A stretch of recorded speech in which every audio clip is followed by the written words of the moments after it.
Okay, so we're currently, as you see, the car sitting in the garage, which is always a good thing. And I have been driving around town a little bit, just make sure everything's all working good. I did develop a small coolant leak on the lower radiator hose. After I fixed that, I developed a small leak from the top radiator hose. It was just a hose. It just needed to be turned like another quarter turn. It was fine. But after that, no oil leaks, which is good. The car, I've seen it smokes a little bit from the back, from the tailpipe, but that's just because of all the assembly lube and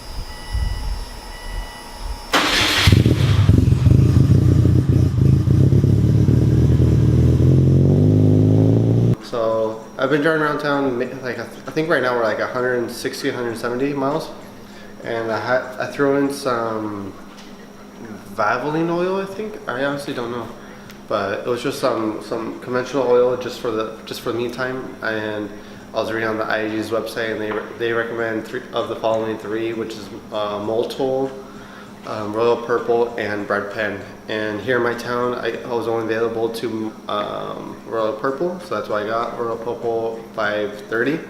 So that's what we're gonna put in, and we're gonna see what the first oil change looks like.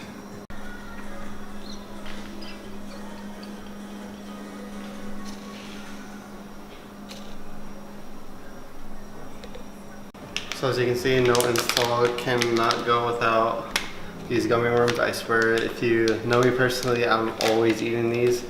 And while I was there, I also got some Gushers because I felt like a little kid, and those can remind me of my childhood. And then for her, we got her some Cheez-Its. So that's for today's arsenal.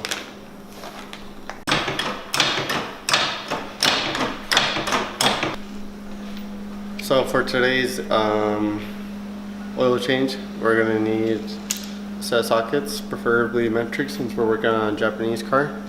Your favorite ratchet wrench, and I think that's it. And obviously like your oil and your oil filter. But as you can see, my 10mm is missing, but we're not gonna need it for today's install, so we're gonna be good on that. I believe it's a 14, but every Subaru is a little bit different.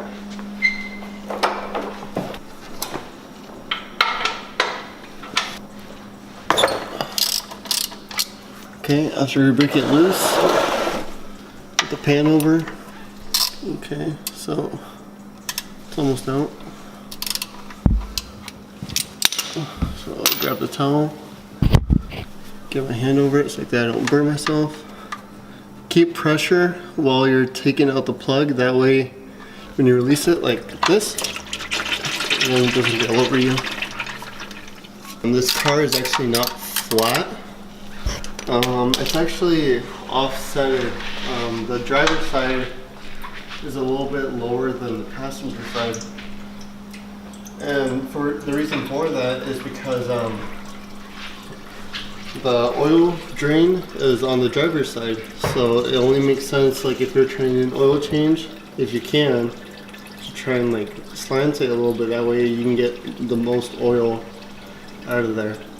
And I feel like this is really important when it comes to the early stages of a motor, because you want to get as much of that debris out of there, like all the assembling lube and all the other contaminants, especially like the metal shavings that comes along when building a motor. So that's pretty much all we're gonna get out of there. I'm gonna plug it up a little bit, and then I'm gonna take off the oil filter.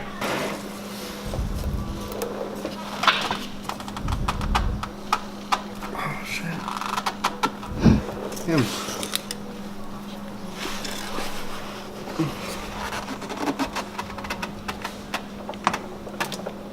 Can you go? Nah. You're weak. So a pro tip, if you can't get off the oil filter and it seems a little too hard, what you can do, put on a glove. Preferably, well, this is one of my favorite brands. It's a Raven Nitro gloves. One of my favorite brands. And what you do, make sure your hand is clean. Get in here spray it down with carburetor cleaner or brake cleaner. Wipe it down. That way, when your gloves touches it, it gets a really nice grip on it. And hopefully it'll come off. God damn, I'm really strong. So unfortunately, we couldn't be able to remove the oil filter on the STI.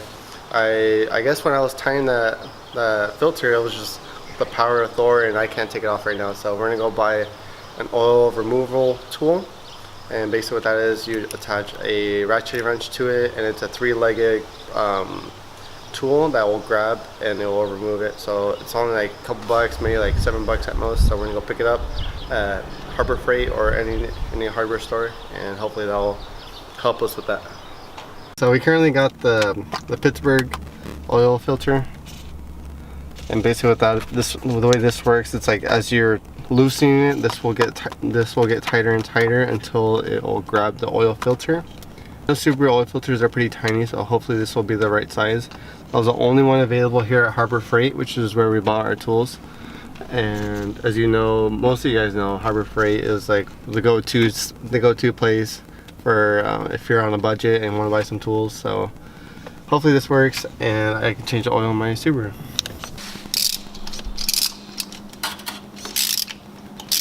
Okay, there we go. Looks really clean. I don't see a lot of oil contaminants or metal shavings in there, which is a good thing, because that means IAG did some really good work when building this motor. So, as always, you want to put a little bit of oil on the seal. That way it gets a nice seal, and you want to wipe down up there as well. I'm currently putting a Wix oil filter. I only run Wix oil filters on my Subaru. Everyone has their own opinion, but I just prefer this brand. I never had any issues with them, so why switch? So I just got done wiping up top just to get this hand tight, and keep it hand tight, because as you saw, it was kind of a pain to remove it because I had to buy a special tool. Want to double check the oil drain plug. Make sure that's tight. That's tight. And after that, we can drop the car and put some oil in it.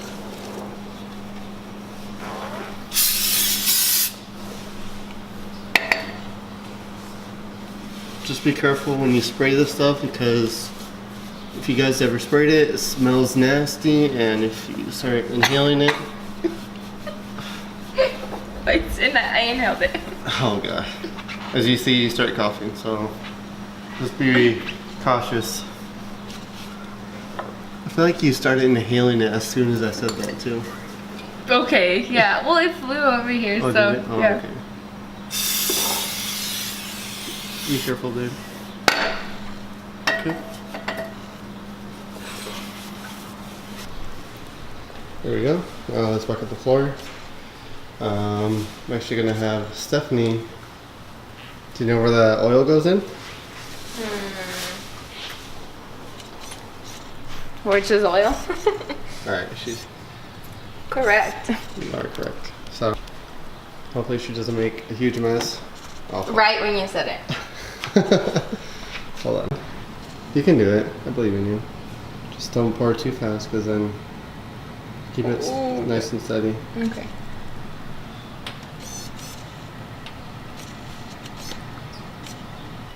Just, yeah, pressing the clutch. Make sure it's in neutral. Don't run me over.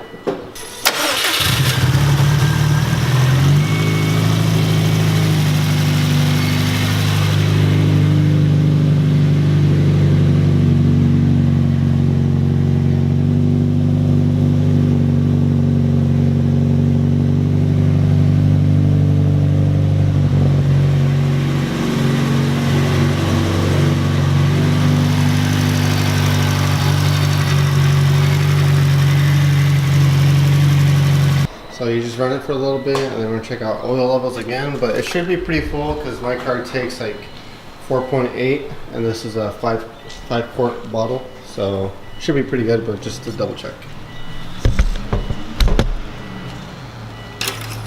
Well, thank you for watching for today's video. Again, this is 60 miles out of 500, so we're almost there. As soon as we hit 500, we're gonna get back on the dyno, and let me know down below what numbers you think this will make. Again, this is a 6466 with a Process West manifold and a stage 3 short block and a fully built heads, like, and by that I mean like the full GSC valve train, pour and polish work done, and S2 cams. So yeah, so let me know what you guys' predictions. I'm hoping for mid 7s, but I'm also hoping that the car can drive off the dyno as well, because I don't want it to blow up on me. But okay, I'll see you guys in the next video. Peace out.